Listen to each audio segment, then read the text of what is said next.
Story of Jitendra. असली नाम रवि कपूर था। अपनी जिंदगी के शुरुआती 18 साल बंबई के गिरगाम की एक चौल में गुजारे। उनके पिताजी और अंकल फिल्मों में ज्वेलरी सप्लाई करने का काम किया करते थे। जितेंद्र जब कॉलेज में थे तब उनके पिता को आया हार्ट अटैक। घर चलाने में आने लगी मुश्किलें। जितेंद्र को कुछ समझ नहीं आ रहा था कि क्या करें। ऐसे में उन्होंने अपने अंकल से कहा कि उन्हें वी शांताराम जी से मिलना है, आप मुझे वी शांताराम जी से मिलवा दीजिए। वी शांताराम से मिलकर जब जितेंद्र ने उनसे फिल्मों में काम देने की बात की तो शांताराम जी ने जितेंद्र से कहा, तुम कोशिश करना चाहते हो तो करो, मगर मैं तुम्हें कोई चांस नहीं देने वाला। इस उत्तर को सुनकर जितेंद्र की मनः स्थिति का अनुमान लगा सकते हैं। मगर इत्तेफाक से इस घटना के कुछ दिनों बाद जितेंद्र को बुलावा आया वी शांताराम के यहां से। उन्हें बुलवाकर 6 और लड़कों के साथ सेलेक्ट भी कर लिया गया। जितेंद्र खुश थे कि कोई अच्छा रोल मिल जाएगा, लेकिन बाद में पता चला कि जिस दिन कोई जूनियर आर्टिस्ट नहीं आएगा तब उन्हें काम दिया जाएगा। बस आपको रोज आते रहना है। बेचारा मरता क्या ना करता।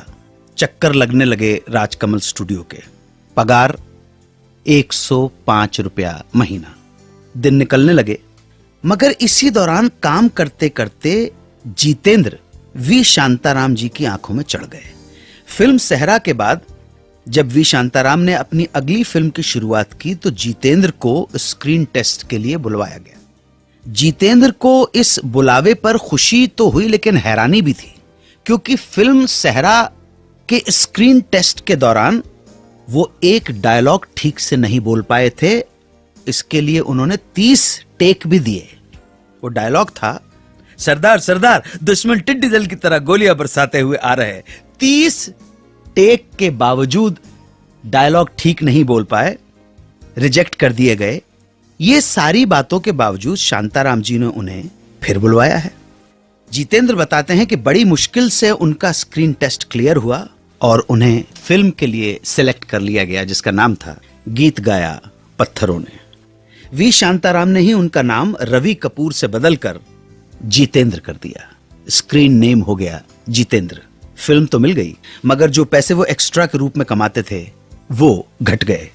एक्स्ट्रा के रूप में उन्हें मिलता था 150 रुपया पर मंथ, मगर जब जितेंद्र को फिल्म में हीरो लिया गया तो पहले 6 महीने तो एक भी पैसा नहीं दिया गया और बाद में 150 से घटाकर 100 रुपीस पर मंथ सैलरी कर दी गई। कारण, जितेंद्र को यह बताया गया कि उन्हें ब्रेक दिया जा रहा है, इसलिए यही सैलरी मिलेगी। तो जितेंद्र ने 100 रुपया महीने पर यह फिल्म की थी जिसके वो हीरो थे। और इसी के बाद जितेंद्र धीरे धीरे बन गए हिंदी सिनेमा के बहुत बड़े स्टार। बात 1959 की है। वी शांताराम की फिल्म की शूटिंग बीकानेर राजस्थान में चल रही थी। शांताराम जी समय के बहुत पाबंद थे। एक रात डिनर पे जितेंद्र लेट पहुंचे।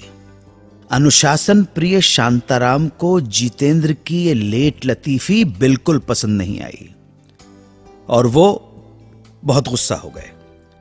इतना गुस्सा हो गए कि उन्होंने अपने प्रोडक्शन वालों को कहा कि जितेंद्र को वापस बॉम्बे भेज दो और जब तक वो यहां है ना तो उसका मेकअप होगा और ना ही उसे सेट पर आने दिया जाएगा। अन्ना साहब यानी शांताराम जी का गुस्सा देखने के बाद जितेंद्र को एहसास हुआ कि उनसे बहुत बड़ी गलती हो गई। अभी तो करियर शुरू भी नहीं हुआ और अभी से वो अगर लापरवाह हो रहे हैं तो ये ठीक नहीं है। उन्हें अपनी गलती पर शर्मिंदगी हुई और उन्होंने खुद को सुधारने की कसम खा ली। अगले दिन वो सुबह 5 बजे उठ गए, तैयार होकर सीधे मेकअप मैन के पास गए और रिक्वेस्ट की, हाथ जोड़े कि उनका मेकअप कर दिया जाए। बहुत मिन्नतों के बाद उन्होंने फाइनली मेकअप दादा को मेकअप करने के लिए राजी कर लिया। सबसे पहले मेकअप करवाकर वो पहुंच गए वी शांताराम जी के सामने। इतनी सुबह जितेंद्र को तैयार होकर आए देख शांताराम भी हैरान रह गए। सामने खड़े जितेंद्र की आंखों से आंसू बह रहे थे। रोते गिड़गिड़ाते हुए जितेंद्र ने उनसे अपनी गलती की माफी मांगी और आगे से दोबारा ऐसी गलती नहीं होगी ये वचन भी दिया। शांताराम जी का गुस्सा ठंडा हो गया और उन्होंने जितेंद्र को सेट पर आने की परमिशन दे दी। इस घटना के बाद जितेंद्र ने हमेशा डिसिप्लिन और पंक्चुअलिटी के साथ काम किया। एक दिन जब शांताराम ने उन्हें एक्ट्रेस संध्या का बॉडी डबल बनने को कहा, तब भी बगैर किसी हील हुज्जत ना नुकुर के उन्होंने एक एक्ट्रेस का बॉडी डबल होना स्वीकार कर लिया। जितेंद्र के इसी डिसिप्लिन और पंक्चुअलिटी और डिवोशन को देखकर एक दिन शांताराम ने इस एक्स्ट्रा को अपनी अगली फिल्म का हीरो बना दिया।